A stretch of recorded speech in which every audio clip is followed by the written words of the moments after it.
Hello and good evening. Before I get started, I just want to say, how is it that we waited all summer for rain and now we have an event and it's raining? So maybe we brought it on. Good evening. I'm Jackie Schmidtman. I am the president of Augustana's Library Associates. On behalf of this very special support group for the Mickelson Library, I'm pleased to welcome all of you, those that ventured out in the rain and those that are attending via live stream. Thank you for joining us today. First, I have a couple items for your calendar. We invite you to join us either in the beautiful Mickelson Library, you can see it firsthand, or via live stream for the Associates Winter Celebration of Literature and Music, A Winter's Tale, The Art of Alchemy, on Sunday afternoon, January 28th at 1:30 p.m. Central Time. And for all you book lovers that have made a habit of coming, we're grateful, but the Library Associates Annual Books and More sale is scheduled for Friday and Saturday, April 12th and 13th next year in the Center for Western Studies Fanto Building. We will be accepting gifts of books for the sale, and they'll be accepted through the end of March. And I just want to say, too, we are grateful as Mellon Fund. They are always very gracious about helping us support this event. And on to the really important stuff. I am delighted to introduce tonight's special guest, syndicated columnist, author, and Augie alum, Dorothy Rosby, winner of the Irma Bombeck Writing Competition in the humor category. Rosby has published 4 books of her essays. Her gift of humor is a much-needed antidote for today's divided world. There will be a question and answer period after the end of the presentation, and Dorothy will again be available to sign copies of her books. And now, if you could join me in welcoming Dorothy Rosby. Thank you. Thank you, Jackie. So everybody can hear me good? Okay, good. So I am so happy to be back at Augie, or kind of next door to Augie anyway, and really honored to be part of this, this presentation that the Augustana Library Associates do every year. What a wonderful thing, and I appreciate being invited.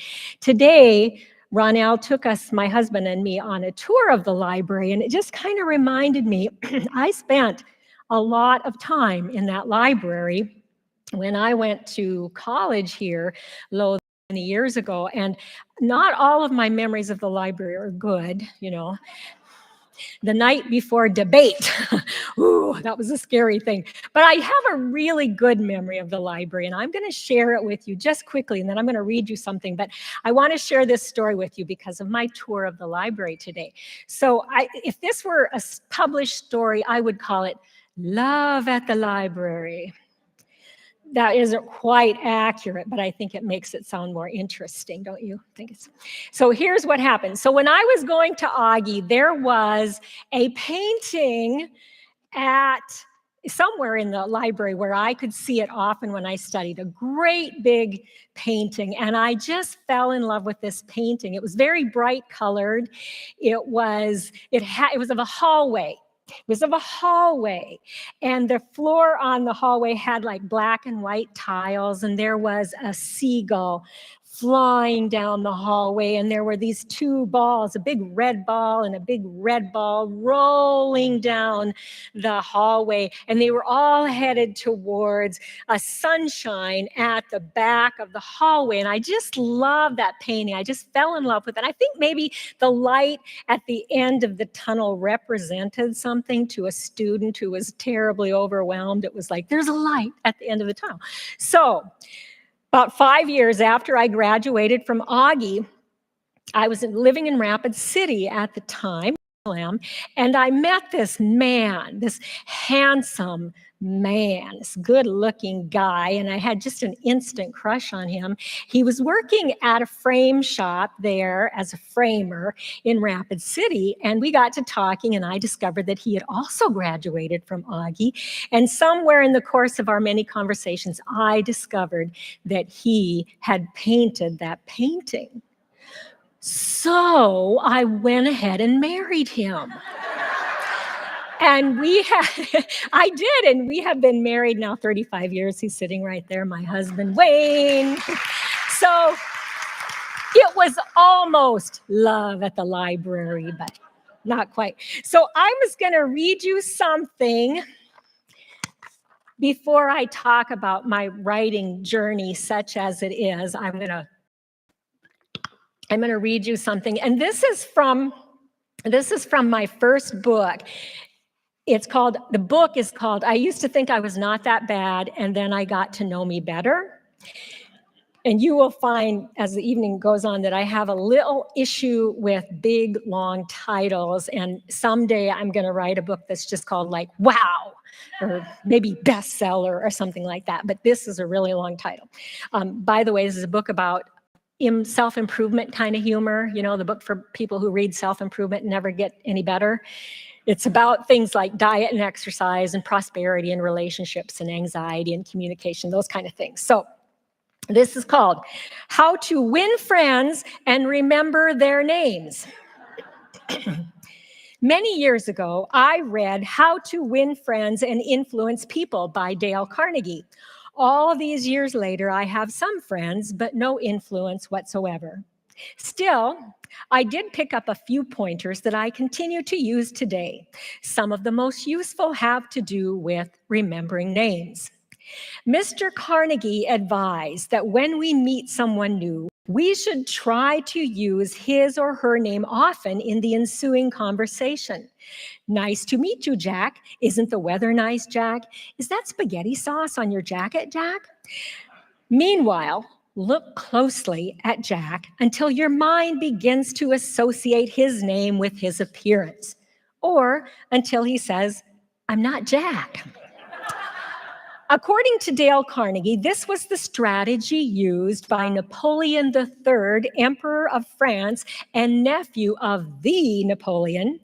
Napoleon III bragged that despite his busy life as an emperor, he could remember the name of every person he'd ever met, which had to be easier back when so many people were named Napoleon. We have many more names to remember today, and even using this tip, we may occasionally find ourselves forgetting a name. Mr. Carnegie and Napoleon III had many friends and vast influence, but they had no suggestions at all for this predicament. So I have come up with some of my own.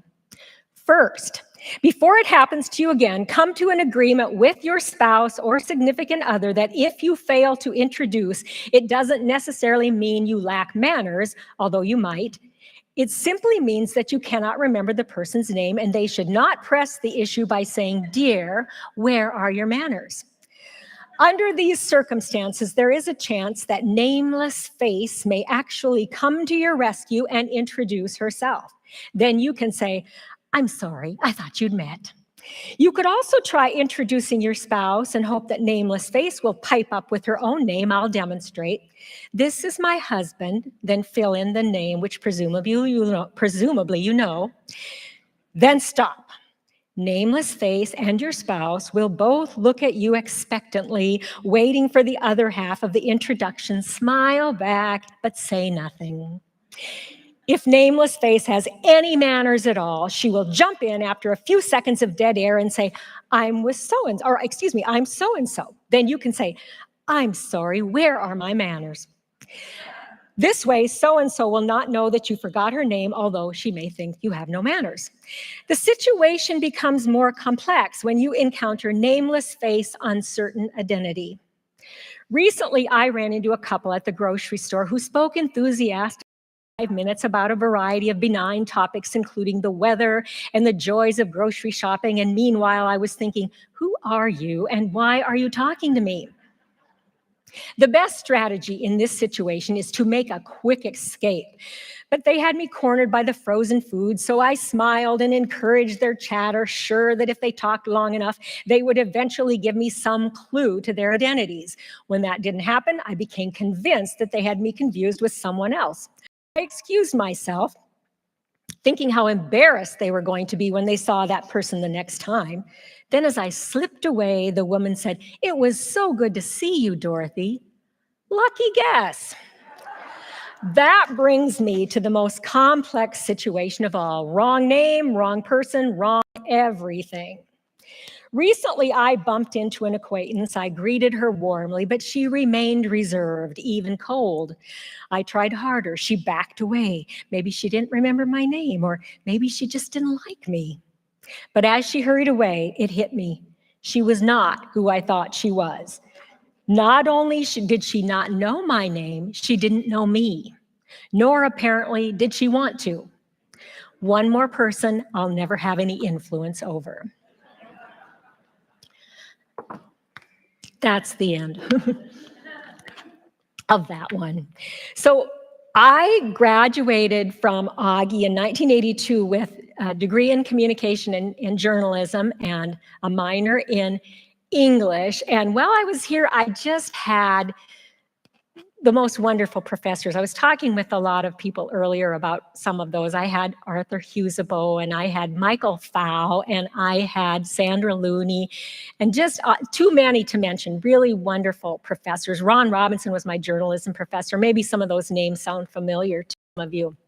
But there was another person who I think really affected the way I write today, and that is Eugenia Hardig. Does anybody know Eugenia Hardig? Yeah. So she taught a few classes at Augie, but she also worked at a television station in town. And one interim, she got me sort of an internship at this television station.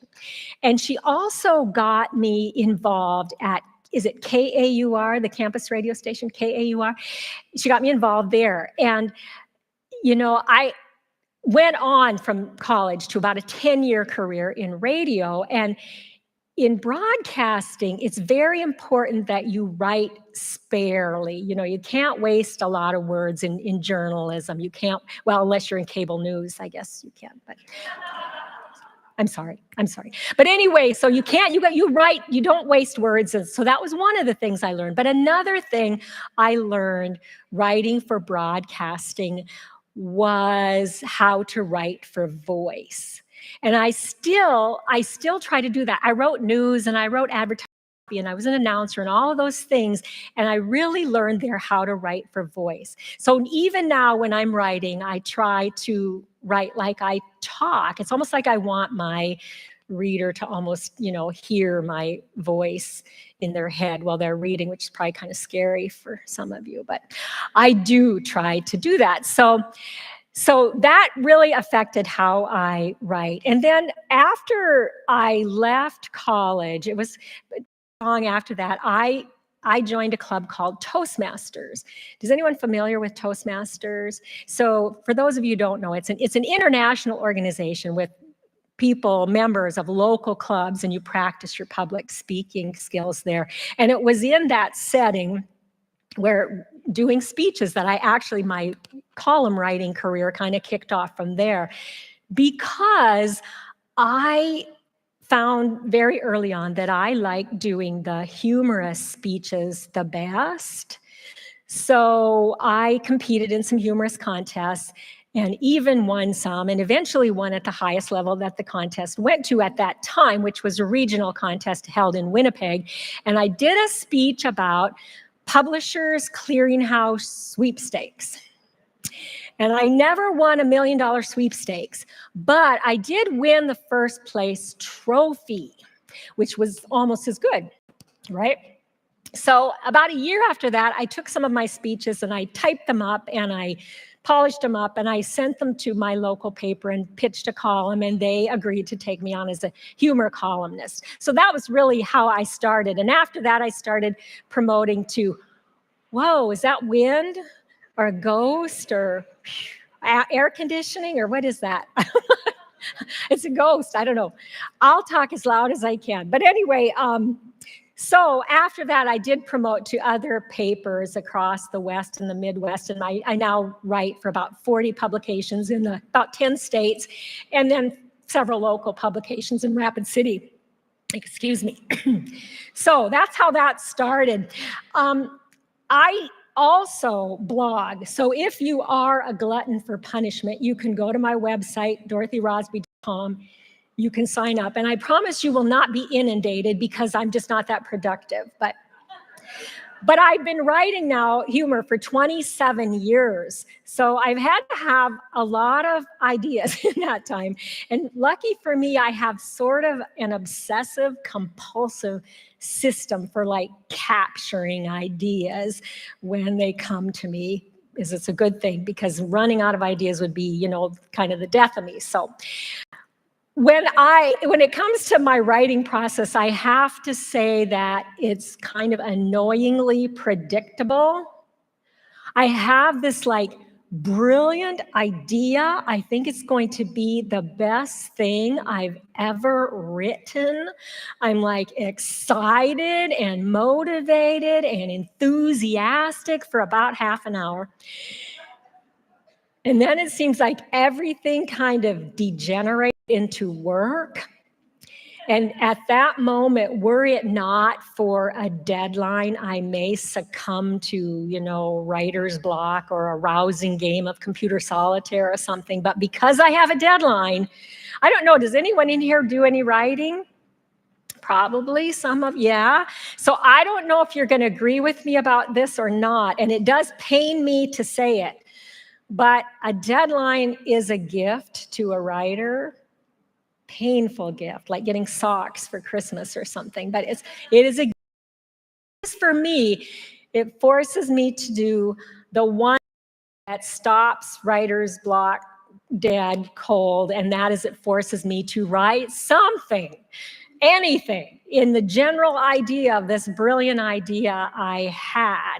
And so I write something, anything, and then, when I have something there, I can kind of punch it out into something that's almost passable, almost ready to go out, and I finally get it to a point where I don't like it, but if I had to, I could send it off to my editor, or if I got my appendix burst or I went to jail or something, Wayne could send it off for me, and he could, but I still don't like it, but it's there. But that is, honestly, I can't tell you what a relief I feel at that moment, because then it's fun again. Then I can polish things up and move things around and change the words and pick, do the things that you do to make something funnier. Then I can do those things. So that is such a relief. So it kind of bothers me that the fun is at the beginning for a little bit, and at the end, all the hard part is in the middle, and it takes way longer, and that just doesn't seem fair to me. But that is how it works for me, and I don't know about you other writers out there. So I guess the kind of writing that I do, allegedly, the kind of humor writing I do, is what you'd call observational humor. So making fun of everyday life, anything that happens to me is like fodder. So I think my whole life should be tax deductible, don't you? But anyway, anything is fodder. It's like poking fun at the absurd in everyday life. And then the other kind of humor that I really like to do is self-deprecating humor, poking fun at the absurd in me. And even when I do talk about somebody else, I try to make myself the butt of the joke. Now, I hope that Wayne and my son think that's what I do. They must think that's what I do. They show up often in my column, and they're both still speaking to me, so I think I pull that off. And that is not to say I don't ever do anything satirical or sarcastic about anybody else, but it's usually not.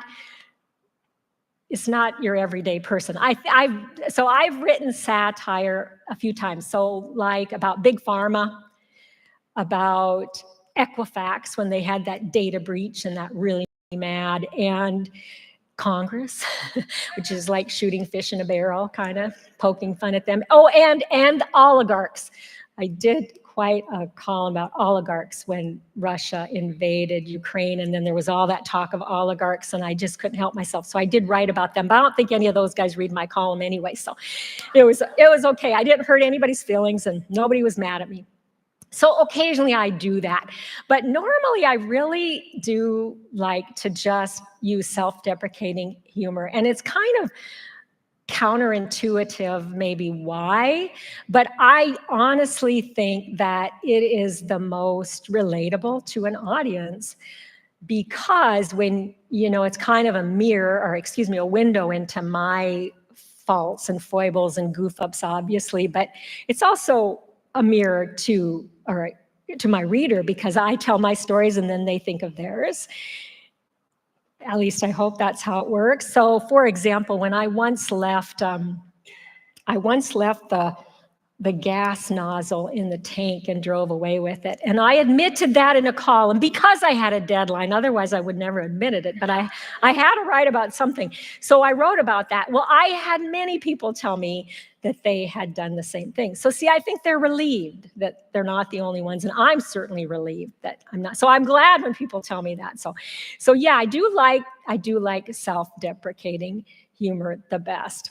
So I don't know when or why I thought it was a good idea, and I'm still not sure that it was a good idea. But at some point, I got kind of obsessed, and I do have that tendency. I got obsessed with the idea of taking everything I've written, speeches and columns and articles and whatnot, and putting them in groups, in themes, and then polishing them up and expanding on them and publishing them into theme-oriented collections. So the first time I did that was I just read to you from my first book. I used to think I was not that bad, and then I got to know me better, which I think I mentioned is from kind of like self-improvement humor, all those things from that. The second one I published the long titles are a problem because I have to memorize all of them. So it's really hard. I don't think Wayne still knows the name of all my books, but the second one was called I Didn't Know You Could Make Birthday Cake from Scratch, which is Parenting Blunders from Cradle to Empty Nest. I call that the book for anyone who has ever screamed at her child to be quiet so I can finish reading this book on good parenting. So that was the second one. And then the third one, it took me a long time to finish, and that was unfortunate because my third book was all set. I had the proof copy in my hands. It was all set to come out in March of 2020. I want you to think back to March of 2020. It was not a good time to launch a book, but what could I do? It was done. But if that's not bad enough, it had a very inappropriate title for that moment in history. So originally, it was called Alexa's a Spy and Other Things to Worry About, Humorous Essays on the Hazards of Our Time. That was all set to launch at the beginning of a pandemic. And at first I didn't give it much thought, because before, when I told people the title, they laughed. But after COVID, when I told people the title, several people, and I'm not making this up, and I'm quoting here, I'd say the title and they'd say, ew. I guess at that moment, nobody wanted more to worry about. Nobody wanted to hear more about the hazards of our time. And besides, in a book claiming to be about the poke fun at the hazards of our time, a little thing like a global pandemic was kind of conspicuous by its absence. So I did, kind of in an unusual attempt to be reasonable, I did wind up changing the title and having to have the cover redone and all of that. I changed it from Alexis Spy and other things to worry about to other things to be ticked off about, and from hazards to hassles. And I had to have the cover redesigned and all. It was a real pain, but I kept reminding myself there are people with way bigger problems right now.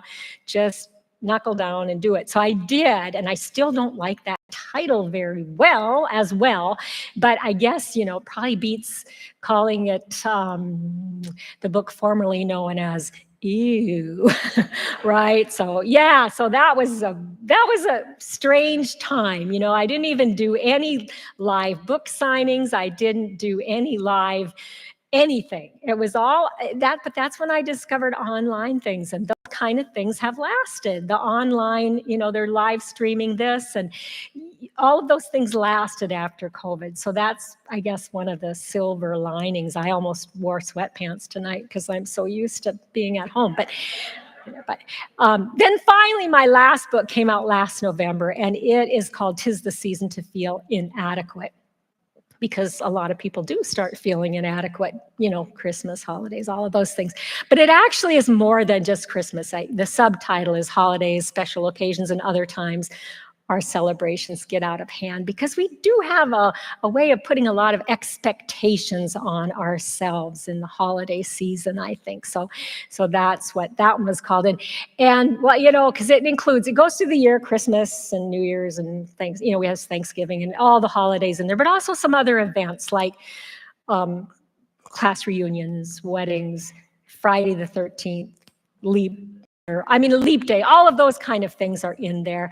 And for the first time ever, I actually did an audio book.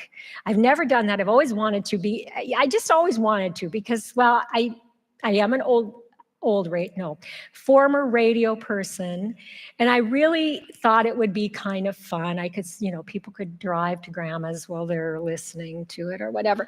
But it wasn't easy. It wasn't easy to do. And I'll tell you, when one of the hardest parts was when I got to the essay about Friday the 13th. I had to learn to say frigatriscae decaphobia and paraskevada captriophobia. Does anyone know what that is? Fear of Friday the 13th. It's the phobia of Friday the 13th. It's a real thing. I don't have it because I think it's a good day to go out, because a lot of people stay home because they're afraid to go out. So yeah, and plus this word, I also had to learn to say this word. Take a few deep breaths. Hippopotomonstrosis quipedaliophobia. Anyone know what that means? It is the fear of large words. I'm not making up. It's a real word, and I had to learn to say it. And believe me, it was not an easy thing, but I pulled it off. So, and in my book about holidays. So I think we're going to have some questions afterwards. So I want to read you one more thing before that. And it is from that book, but I'm not going to read you the Friday the 13th one, because I don't want to say those words again. And plus, we just don't have that kind of time. So this is about another holiday. We have a really scary holiday coming up, right? Halloween, but that's not what I'm going to read you. I did write about Halloween, but this is even scarier than that. Election Day. No, I'm not going to read you. I did write about that too, but I'm not going to read you that one. This is another known holiday, but I think that it is really going to catch on. So you will know all about it now after you hear this. This is called I Frigidare You. I Frigidare You. Halloween is not the most terrifying holiday of the year, and not by a long shot. In fact, Halloween is actually a warm-up act for the scariest holiday, National Clean Out Your Refrigerator Day, which is widely celebrated on November 15th. Actually, widely might be an exaggeration. Celebrated might be a stretch too. You know, I just want to say, I noticed that Americans make up a holiday for everything. And I do kind of focus on that in this book, that there's a holiday for everything, cheese, house cleaning, lumpy rugs, nude recreation week. I'm not making that up, but there is one. That one really makes people feel inadequate. But Anyway, National Clean Out Your Refrigerator Day was created in 1999 by home economists at Whirlpool Home Appliances to encourage us to empty our refrigerators of all the long-forgotten leftovers that will never be eaten in order to make room for all the Thanksgiving leftovers that will never be eaten. I observed National Clean Out Your Refrigerator Day once and only once. Here's my story. A few years ago, a guest in my home was attacked by a ghost in my refrigerator. She opened the door and it started throwing condiments at her. She ducked and let out a blood-curdling scream, or maybe that was the milk curdling. Anyway, I can't blame her or the milk. Our refrigerator is haunted. My husband, who doesn't believe in the refrigerator ghost, apologized to our startled guest and calmly picked up the ketchup and mustard and hot sauce bottles. As usual, he excused this bizarre event by pointing out that 2 of the shelves on the refrigerator door are busted and held in place with duct tape, more or less. I let my guest believe that. I didn't want the incident disturbing her sleep later. But our refrigerator is close to 30 years old, which is around 210 years in refrigerator years.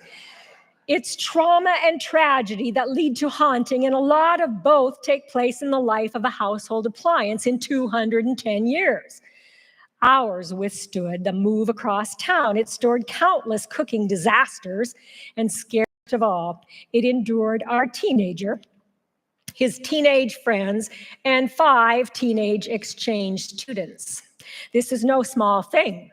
Many teenagers have a peculiar habit of opening and closing the refrigerator again, like someone might have made a cheesecake in the last minute and a half. And I can assure you, in our home, no one ever has. I need a drink. Maybe you need a drink by now, too. No, I'm just... Okay. It's a wonder our refrigerator is still humming along, though it hums a lot louder than it did when we bought it. Also, humming doesn't begin to describe the sounds emanating from our refrigerator. There are groans and shrieks and sighs, and I could swear I once heard the ghost say, "Feed me." Or maybe he said, "Clean me." I'd like to say our refrigerator has lasted these 210 years because we've taken such good care of it, but I hate to lie this early in an essay. We've failed at the little maintenance it requires, cleaning the coils on a regular basis. We don't have dust bunnies under there, we have dust bulldogs. And lately, it's developed a wobble as though there are more bulldogs on one side. We rarely clean it. It's too scary to go in there. The door squeaks on its hinges as you open it. Then you feel a chill. I'll wait for you to think about that. And it's dark. Haven't worked in years, and replacing the bulbs doesn't help. We've tried. My naive husband says there's a short somewhere. I say the ghost is at it again. Food often goes missing in our dark refrigerator. Then I blame my husband for eating the last slice of pizza or chicken drumstick. I find it later while I'm crawling around in there with a flashlight looking for something else. He's vindicated, but I see no reason to mention it. Despite being haunted, our fridge continues to carry out the most basic functions of a refrigerator, keeping drinking water cold and preserving leftovers for future generations. It doesn't seem right to replace such a reliable appliance just because it groans and shrieks and occasionally hurls a jar of mustard across the room. Nobody's perfect. But then a few weeks ago, another guest in our home had a run-in with the ghost. As they were unpacking for their stay with us, her husband foolishly placed a tiny bottle of her eye medicine in our haunted refrigerator, or said he did. She was unable to find it. So I decided to face my fears, find the medicine, and get a jump on National Clean Out Your Refrigerator Day. I put on my goggles, my gloves, my hard hat, and my headlamp, and I told my guests, I'm going in. If I'm not back in 3 days, call for help. And then adrenaline coursing through my veins, I set off to boldly go where no one with any common sense has gone before. And what I found in the depths of my icebox was chilling. Thank you. Also scary. Here's a sample. A bowl of shriveled brains. Or maybe it was macaroni salad. It was one of those. A bag of swamp scum that may have been cilantro in another life. A handful of mummified grapes. I know what you're thinking. Those are called raisins. But I never buy raisins. These were definitely grapes when we met. A concoction of every liquid that has ever been spilled in our fridge, collected, congealed, and coagulated in the bottom. It looked like there'd been a murder on a gumbo mudflat. Some creepy condiments, a menacing meatloaf, and an assortment of other unidentifiable items, none of which were edible, and from the looks of them, it's hard to believe they ever were. That's just some of what I found in the bowels of my haunted refrigerator. Here's what I didn't find. My guess, eye medicine. I suspect the ghost. Happy Clean Out Your Refrigerator Day.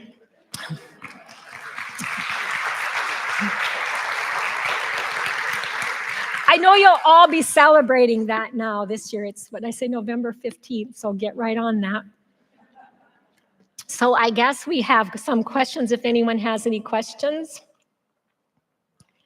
Yes, Jen, hi. Yes, I do, yes. So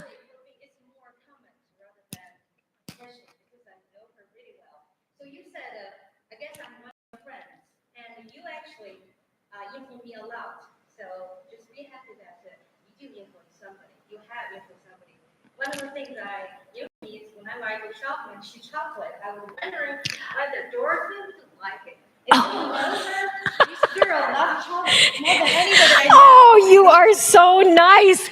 You are so nice. Thank you, Jen. And I was talking to so many friends because another influence she has on me is she got me to use active in boxers. And when I was listening to her, I started hunting grammar and stuff. And there was too many, and I wanted to get off my phone to take notes. And I said, maybe you call me her bad mother. Yes.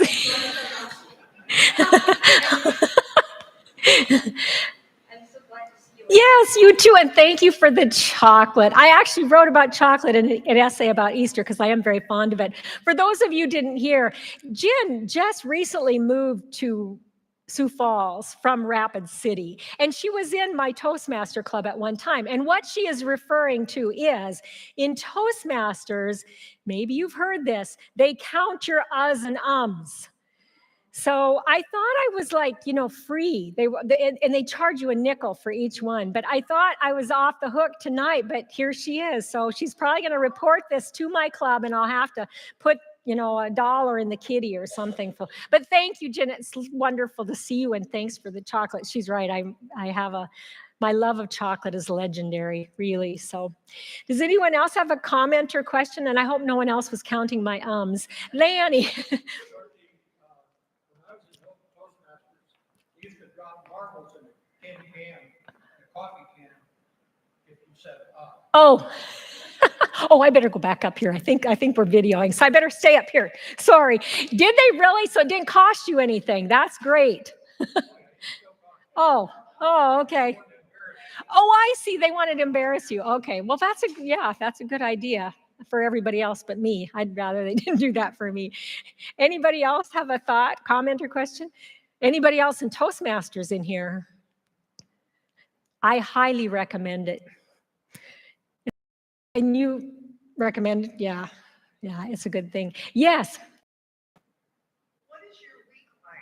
How many days a week do you actually write, and you give yourself a day free or two, or how does that work? Yeah, I'm a morning person. Somebody asked how my day was by the day. Do I write every day and that sort of thing? And I'm pretty obsessive, honestly. I write almost every morning, and I'm an early morning person, so I get up and I have a little meditation prayer time, and then I go to my computer still in my PJs, and I don't even get ready for the day until I've written for an hour or two, and then eat breakfast, and then I might. But I try to write every day. Now, Wayne and I have a lot of company. And so we actually, somebody made a sign that hangs by our front door. They thought they were kidding by the front door because it's kind of true. It's called the Rosby. They put a sign that says Rosby Bed and Breakfast, established 1980. Because it's because we live in the Black Hills, and also because I have a really big family. So sometimes I don't get it right when we have a lot of company, but I really do try to every day. It seems like the more you write, the more ideas you get. And I don't know, it's just a habit that I have to keep up with. So yeah, pretty much every day. I have 3 columns or 3 deadlines a month normally. And then anything extra I'm doing, like a book or something. So yeah. Yes. I do. I'm right now, the one I'm trying to get, it's started, but I have a lot of work to do. It's humorous stories, allegedly humorous stories. It's hard when you say that because people find different things funny, but they're all stories. I've gotten involved with the Black Hills Storytellers. In fact, I'm going to be telling a story for Halloween here. And I don't really do scary, so I have to make something scary. So what I'm going to make scary is talking to those recorded automated voices on the phone. I'm going to make that scary. That's going to be, but so I've kind of gotten into the storytelling. So I'm trying to do a book of stories. That's my next project. So yes, I think you had your hand up. Yeah, you still have the 200-year-old. We do. No, it's never gonna die. Here's what happened. So that is our old refrigerator, and it was upstairs in our house, and it did spew condiments because of that shelf, and it doesn't have lights.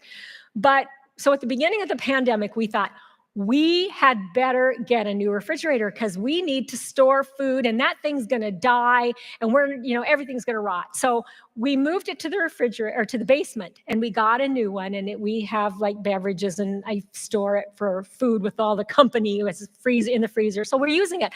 I have a feeling it's gonna outlive the new refrigerator. I don't know what it is. I don't know what kind it is. What kind is it, Wayne? It's a good brand. Yeah, it's a good so I recommend, that was my 200, we do still have our 210-year-old refrigerator. It's amazing. You can't see in there, but you can store things. Get your flashlight, dig around. So yes. Anybody else have a question? Well, I could read you one more thing if you wanted.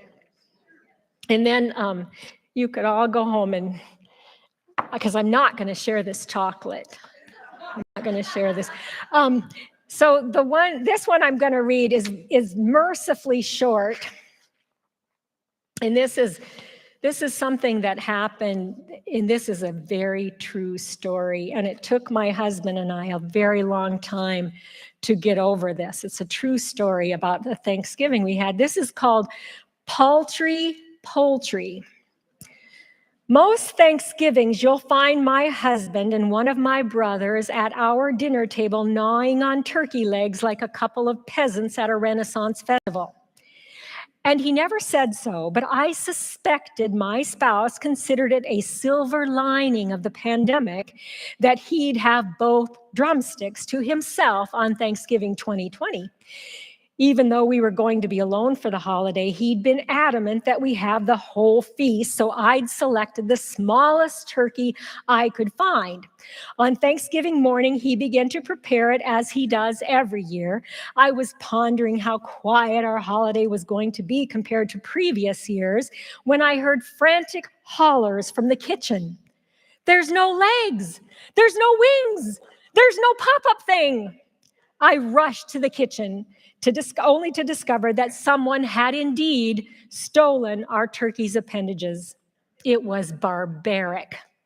Maybe not. A glance at the package revealed there'd been no foul play after all. I hadn't purchased a small turkey. I'd brought home a large turkey breast. My husband looked downright betrayed. I was disappointed too. We both think turkeys would be better if they were made up entirely of dark meat. We had none of that, and it was my fault. I'd have been sent to our room without dinner if it wasn't my job to make everything else. It's hard to believe it's possible, but things went downhill from there. My husband assumed that the small bag that came with our turkey contained giblets. It did not. It was a packet of gravy, and it sprayed the kitchen when he tore it open. And he'd been right about there being no pop-up temperature indicator in our turkey breast. Of course, those are pointless anyway if the turkey doesn't cook. But I'm getting ahead of myself. We had to eat something, so my normally mild-mannered spouse jammed the turkey breast into the oven unceremoniously and left the kitchen to pout. I set about making potatoes, green beans, and stuffing, the boxed kind that doesn't require contact with the turkey. Good thing we got so hungry we gobbled it up later as an appetizer. I may have been a little preoccupied thinking about our paltry poultry because I didn't notice something was missing in the kitchen. The aroma of roasted turkey. When I checked the turkey, it was as cold as my darling's heart at that moment. It's possible that in the confusion, I bumped the switch and turned it off. That's easy to do with our oven. But I prefer to think that he forgot to turn it on in the first place, because that makes us even. So, thank you.